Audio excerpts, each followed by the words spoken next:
Good morning, good afternoon, good evening. Many people are familiar with Gushungo Mugabe's blue roof mansion. He was not the only one who was corrupt and amassed a lot of wealth. In a recent ongoing, divorce case of former finance minister Ignatius Chombo, the couple's wealth has been listed out. The wife is claiming no fewer than 15 cars as part of her share. The list of stands and houses is impressive. He has got a farm, and God knows how many other business operations he has. This is just amazing. In a country where even the country's referral hospitals are in a really sorry state. We inherited them from the white regime at independence, but we have failed to maintain them. We have failed to make sure that they've got basic needs, even things like painkillers. And yet, our leaders have had the money to build an imposing mansion like Mugabe's blue roof. Many believe that it costed a cool 3 to 4 billion US dollars. This has been Africa's problem, and in particular Zimbabwe's problem, corruption. And we have let it grow and take root and become so rampant that our political leaders have believed they can build such monuments and get away with it. It speaks volumes of us as a nation. How did we allow this to happen? Welcome to the program, Benjamin. Good day to you and good day to our viewers. Thank you for joining us. Yesterday I think we had a good discussion, and in that discussion I was talking about, how the citizens of Zimbabwe, us, have continuously covered up for our leaders and their failure. We have created and made them into demigods, that they do no wrong, and you should not ask anything or whatever they are doing. They're shielded, and we are the shield ourselves. Now, if you are to give leaders a blank check like that, or the keys to the nation and its resources, no questions asked, you're definitely looking for trouble. And we have been seeing corruption grow each and every single time. We hear about Gushungu's, house. Then you look left and right, you are now seeing that, oh no, Gushungu's house is just one of the many mansions out there.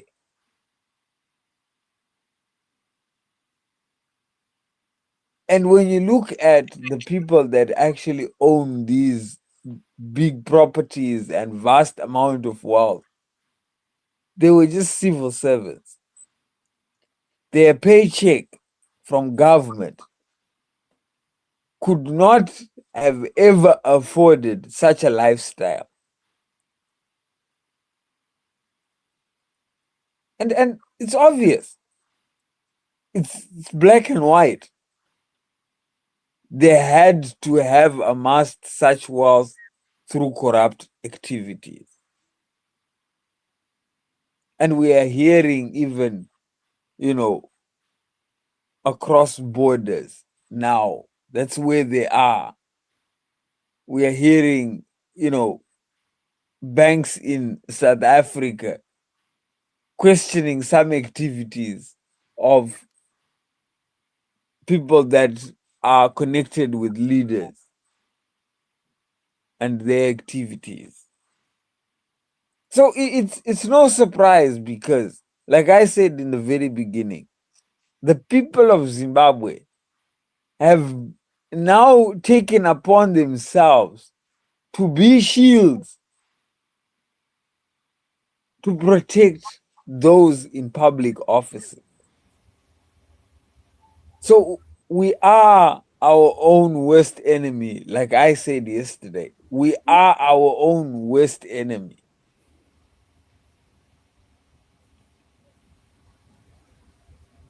I'd like to play a video of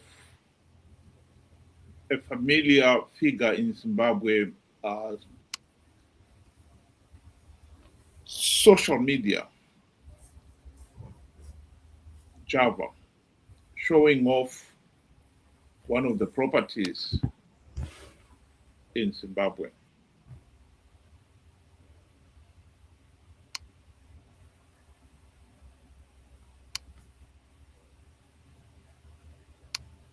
Yes, yes. Tiri panapa tina boss Mike. Tine mawachede ma 20,000. Maring heda twerete maguchi takachena. Akutakita mansion. Mansion. Yes, I.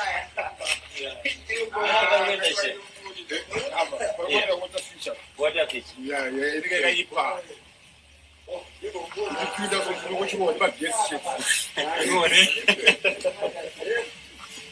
The three story.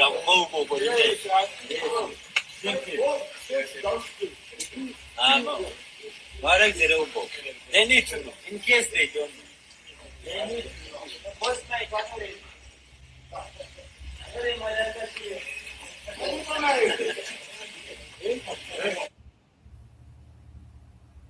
What I find really disappointing in this is those who are the corrupt ones are not even ashamed of showing off their wealth. Why would somebody buy a watch worth 20,000 when millions of people in the country cannot even afford one decent meal? When millions, the overwhelming majority of our people, are still living in mud huts.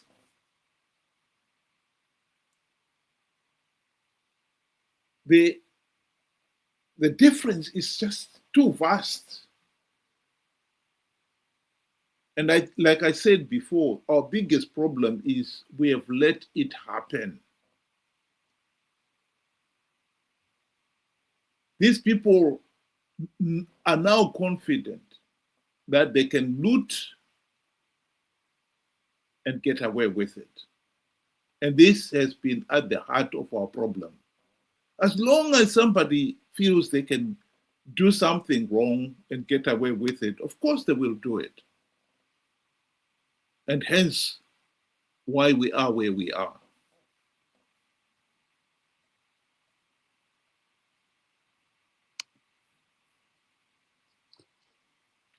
You know,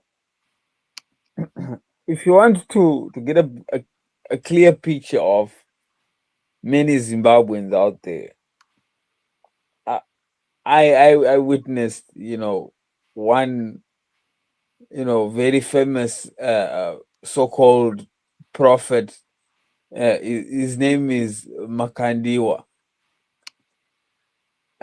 At one point, Makandiwa had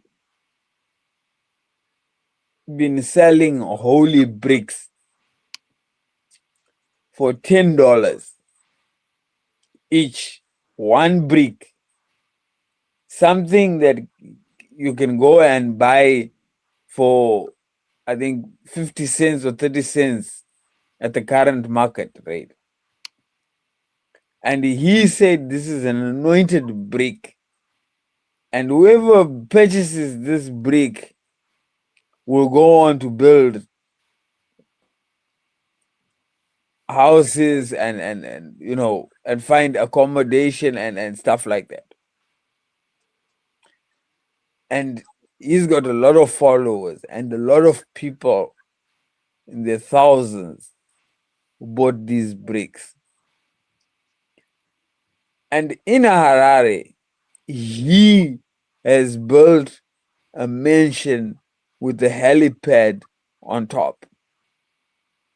One of the houses that can compete with the Gushungu house, the Kasukuwere house, the Chiwenga house, the list goes on.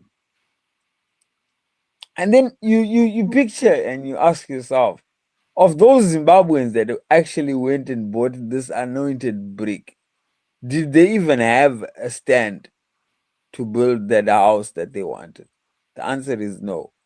So my point here is, how can a people be so naive and gullible that we can easily be duped not just once, but numerous times with the same trick over and over again?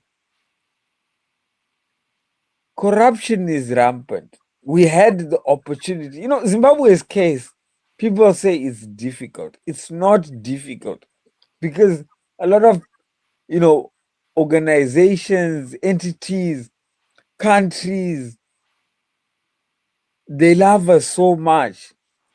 They do the dirty work for us and give us answers.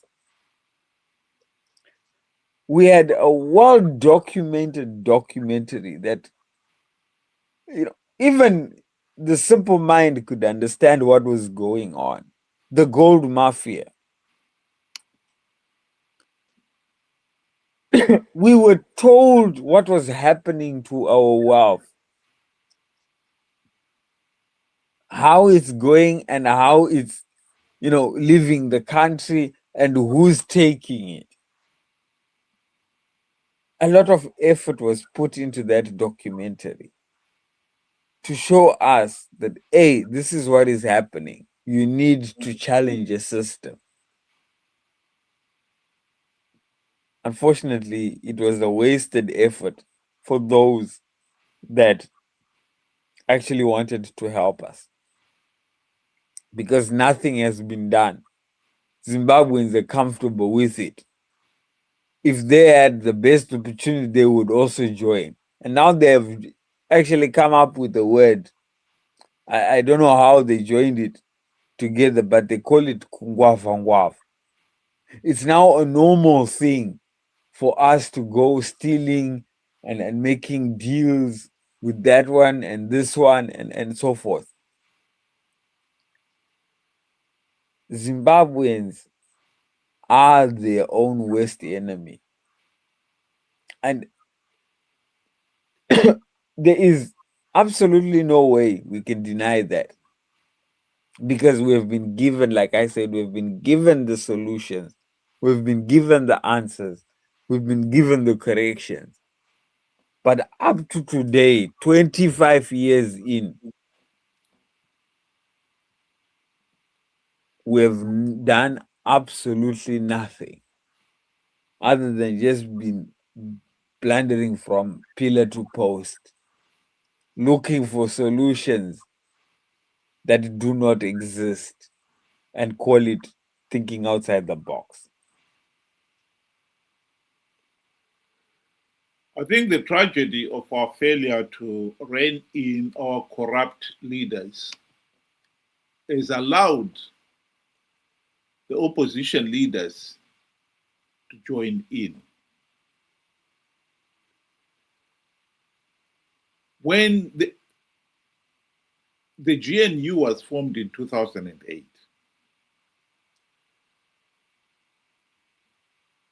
people expected the opposition leaders to make the most of that opportunity, to implement the democratic reforms that would have ended the ZANU-PF one-party dictatorship. What actually happened is that Mugabe bribed the opposition leaders with the trappings of high office. The expensive E-Class Mercedes-Benz for all the deputy ministers, the two deputy prime ministers, and Prime Minister Morgan Tsvangirai himself. The very generous salaries and allowances all round. And for Tsvangirai, the US $4 million mansion in the Highlands. For most of us, we thought that was the limit of the bribe. It has since emerged that they got a lot more.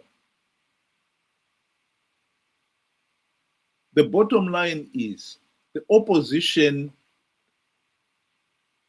were confident they could take their share of the spoils of power and get away with it, because they could see these ZANU-PF thugs who themselves had got the spoils of power and were enjoying them and were getting away with it.